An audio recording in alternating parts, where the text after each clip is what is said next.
Avui us preparem un pastís de mousse de mores. És un pastís que es fa sense forn i té diverses capes. Nosaltres us recomanem preparar-lo el dia abans. Per fer la base necessitarem uns 150 grams de galetes, 80 grams de mantega i 2 cullerades de pell de llimona ratllada. Per la crema, 500 grams de formatge fresc, 250 ml de llet, 100 grams de sucre, uns 16 grams de sucre de vainilla, 4 làmines de gelatina i unes gotes de colorant vermell o de suc de mora.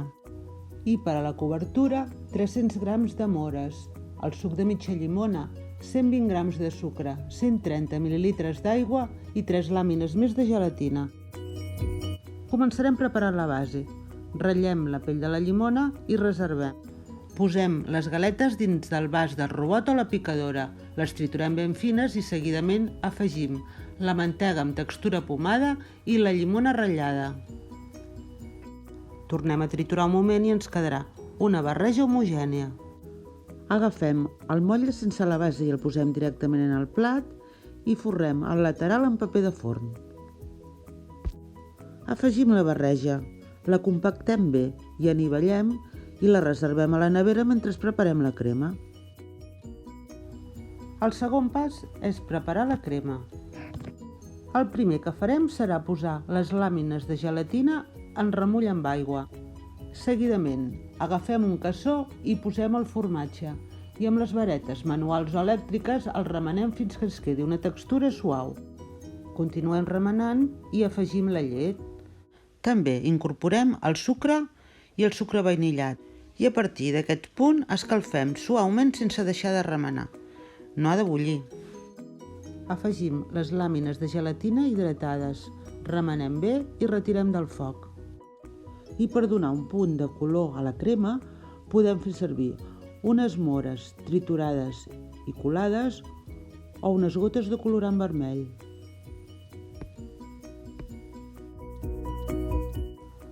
Aboquem la barreja al motlle on tenim la base de galeta. El deixem refredar i el posem a la nevera fins que ens quedi ben quallat. Això ho podem fer la nit abans. I per acabar ja només ens queda preparar la cobertura.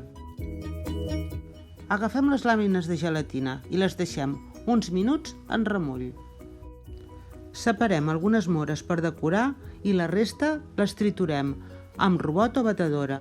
Colem el triturat amb un colador o amb un colador xinès i posem el suc en un cassó. Afegim l'aigua en el colador. D'aquesta manera acabem de recollir bé tot el suc de la mora.